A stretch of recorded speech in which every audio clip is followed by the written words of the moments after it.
I think to start out, the biggest headline right now in the NBA as we're recording here on March 9th probably is, and this is not me trying to be biased, is the return of Jayson Tatum from his Achilles tear.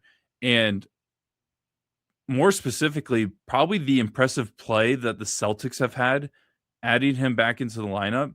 Because there could be, whenever you add a player like that back into your lineup, one, you're adding another star, which means someone is going to be losing some touches, but also you're adding him into a team where Jaylen Brown has led the way, probably going to be one of the better players this season, first team All NBA potential for sure. And so, that always could be a issue potentially, but it seemed like the Celtics, and more specifically, Jayson Tatum, didn't lose really a step, and just kind of dominated the last two games on Friday against the Mavericks, and then yesterday, since we're recording on Monday, against the Cavaliers. They just are kind of hitting on all cylinders. They did lose Vucevic against Dallas, which is, of course, they lose someone right after they get their star player back. But what were your guys' thoughts on Tatum's return? First of all, what were your guys' thoughts of his return heading into it? Were you guys worried at all about rust, or just whether or not he might be able to tweak something again? Or were you guys like, great, this is going to be great for the game? And now, post two games, what are your guys' thoughts seeing what he has been able to do on the court? Yeah, I mean, Boston's been, I would say, the surprise team in the NBA this year, just because I think we all kind of agreed before the season started, hey, this could be like a year that you could punt if you're Boston, because we didn't know at the time how soon Tatum would get back from this Achilles tear, because usually what he tore that Achilles in May, like Yeah. middle of May. Is that something right? Usually it's a Yep. year long recovery for that kind of injury. And he was able to get back playing good NBA basketball in less than 10 months, which is pretty remarkable. Um, Boston's made some acquisitions. They've got Vucevic. Granted, now he's hurt, I think, for 3 to 4 weeks. So he might be back by the playoff run, but they'll miss that presence over the next few weeks. Jaylen Brown, like you said, Brock's been playing at an all NBA level. I would argue he's probably going to finish top five, maybe top three in the MVP voting, depending on like who ahead of him plays enough games and all that kind of stuff. But he's really helped out Boston quite a bit. Derek White stepped up in a big way. Peyton Pritchard went from a guy who I think 4 or 5 years ago was like, "Hey Boston, please trade me. You're not Trade giving me me. any minutes. Like, please trade me." And now he's averaging 17 points a game, 4 rebounds, 5 assists. Like he is their spark plug when they need to get a quick basket or just need someone to get an ISO ball real quick. And they've had a lot of like success from these like unsung heroes. Like Hugo Gonzalez has been playing well. Baylor Shireman's been playing really well. Shout out my boy Luca Garza. He's been playing pretty well. So they've just been getting a lot of help from a lot of different players, and it's helped them become the second seed in the East. And potentially, with how Detroit's been looking the last few weeks, they could sneak up and grab that number one seed, which, as a Cavs fan who's sitting at the fourth seed, would not look great in the second round if they make it that far. But no, Boston, I would argue right now, is the favorites to come out of the East now that Tatum is back. Yeah. Yeah, kind of like what Dawson said.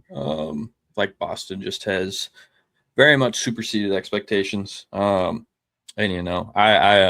I'll also kind of put my bias aside for a second, but I'll also incorporate a little bit as to why Boston this year has pissed me off so much. Okay, because as a Bucks fan, I have to sit back and watch Doc Rivers ruin my team.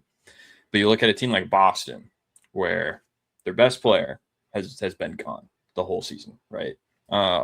Obviously, they still have Jaylen Brown, I was gonna and so say, he's former Finals MVP. true former Is Finals Jayson Tatum MVP. really the best player? Yeah, I'm thanks, kidding. Brock. Thanks for pointing that out.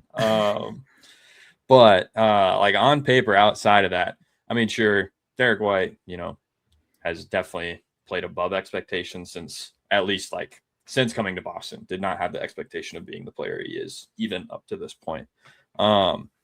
Everybody else on that roster, though, is kind of like, okay, this look like a pretty mid team potentially. But when you have a great coach, and I'll go on record and say Joe Mazzulla is a great coach. Can you repeat that one more time?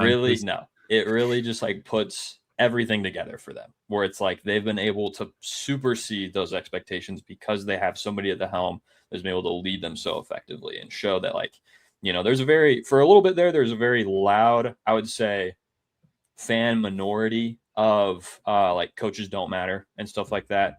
And that was from a while ago, and a lot of that probably also even was from a way long time ago and has kind of gone away, I would say, in the past few years or so. But definitely, like, this, I feel like, is really like the nail in the coffin of that. Like, that coaching really, really, really in the NBA does matter. And so the fact now that Tatum's back and Boston was sitting at that second seed, that makes things very intimidating for any Eastern Conference team that was hoping like this could be the year that like we break through, and so I think, yeah, it really puts a very large damper on a lot of those Eastern Conference expectations for a lot of teams, unfortunately. And so I think I am curious to see what I actually don't know if Detroit and Boston play again for the rest of the year. I know Detroit has had at least a couple of injuries, if I remember right. Most notably the they don't play again. No. Okay. So I won't. will say though, Detroit did sweep the series. Did sweep the series beforehand, and that makes sense because they've been playing so well all season. But yeah, obviously they're dealing with an injury, most notably to Asar Thompson, if I remember right, and still waiting on him to come back. And he's definitely not another potential MVP candidate, Cade Cunningham. But still is especially for a team that's so defensive heavy, I would say, definitely hurts to not have him. And so we'll be curious to see then, since obviously they don't play for the rest of the season, maybe we'll see it Eastern Conference Finals matchup. Who knows? But that could be interesting. So, but yeah, I feel like right now, Boston now at this point is we've kind of seen probably the top two teams. Maybe the Knicks will do something. Maybe. I feel like the Knicks always might do something though. So who knows? But I feel like those are probably like the clear cut top two right now, especially with Tatum being back. Yeah. And Boston does have 2 straight games this week of tough tests. They are on the road at San Antonio and Oklahoma City this week. So that will be a true test of kind of just to get a real pulse on where they're at right now. Because the 2 teams that they played, Cleveland's middle of the pack, the Eastern Conference, but like the Eastern Conference is the Eastern Conference. I still think anyone truly could come out of the conference that makes the playoffs, not the play-in, the playoffs. So that 1 through 6 seed, I think really anyone has a real shot if you really look at it. Dallas on the other end, Dallas isn't doing anything. And I mean, at one point, that game was actually pretty close in the first half between Boston and Dallas. So we'll see what Boston will be able to do. And you talked about Joe Mazzulla and his coaching job, and also just everybody kind of stepping up this year. And man, Jaylen Brown, like even me as a Celtics fan, like I kind of like owe a little bit of an apology towards him because like I was kind of hesitant this season. I mean, I've been on record saying like finding a way to get Cameron Boozer this offseason well before the season even started would be my priority goal for Boston. And they, one, are nowhere near going to be able to just draft him off of the lottery. But 2, I don't even think they need to worry about him because apparently they've been able to use the talent that they have. While on paper, you, like Hunter said, you can look at this roster and be like, outside of Jaylen Brown and Jayson Tatum, it's like kind of not mid for all of them. Like Derek White and Peyton Pritchard are great, but like everybody else, the supporting cast isn't necessarily world beaters. So it's impressive to see what they've been able to do. And we're going to review our preseason picks for awards later on. And maybe there's a discussion with a couple players or a couple awards involving Boston that maybe we need to consider given what they've been able to do this season. As of right now, though, based off of what you have seen, And I know it's kind of an overreaction because it's been 2 games, and one of the games was against a team that's competing for a top pick in the draft this season. Uh, do you think that this Boston team is, in fact, going to capture that 1 seed? I don't think so, and it's not going to be on Boston's fault. It's just Mhm. we have this every single year where one young team is just pedal to the metal in the regular season, and by the time they get to the playoffs, they just run out of gas. Feels like Detroit right now. I know they've lost 4 in a row as we're recording, but it just feels like Detroit's going to do everything in their power to get that 1 seed. I, I honestly, we saw this with the Cavs last year. The Cavs tried way harder than a lot of teams the regular season. They won 64 games or whatever, and it quite literally amounted to nothing, to a sweep of a terrible Miami Heat team last year in the first round, and utterly annihilated in 5 games against the Indiana Pacers. And honestly, the 2 seed doesn't look bad right now because me personally, if I was Boston, the team I don't want to play at all would probably be the Cavs. Maybe that's just because I'm biased, but the Cavs like have players that they can match up against Tatum and Brown a Yeah. little bit, and And they could have pose height. some. Exactly, they have Jared Allen, they have Mobley. Whereas if you stay at the 2 seed, your first round matchup as of now would be Miami. I like Boston's chances a lot in that matchup. And then your second round would either be the Magic, who don't know how to score points. Their offense is still, it's improved from last year, but it's still one of like the bottom 10 offenses in the They're NBA. confusing. Oh, and the Knicks are the roller coaster team of the NBA because they look unbeatable sometimes. It's like, oh my God, Cat and Jalen Brunson have figured it out. And sometimes it's like, what are we doing out there?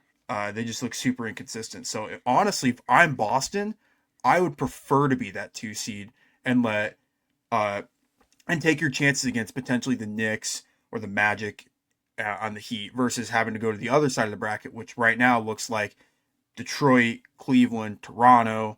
Even Toronto poses a weird matchup because they have a lot of athletic wings that they could throw at Tatum and Brown that could cause a little issues. I'm not saying Toronto could beat them in a 7-game Yeah. series, but it could certainly make it uncomfortable. But no, I think Boston right now, it would not be the worst thing in the world if they just stayed at the 2 seed, in my opinion. Yeah. I definitely think home court advantage definitely comes into play. So that's why I'm a little nervous or a little hesitant to want to play New York in that second round. But also, you'd almost rather play New York in that second round though, because of that having to play at Madison rather than conference finals, because you know that could even be 10 even 10 times worse in terms of an environment for them. But Hunter, where do you kind of see the Celtics stock in the Eastern Conference? Yeah, I think so. I pulled up the remaining strength of schedule at least. Boston currently is the 3rd hardest remaining schedule. So obviously, Brock pointed out they play next 2 games against the Thunder and Spurs.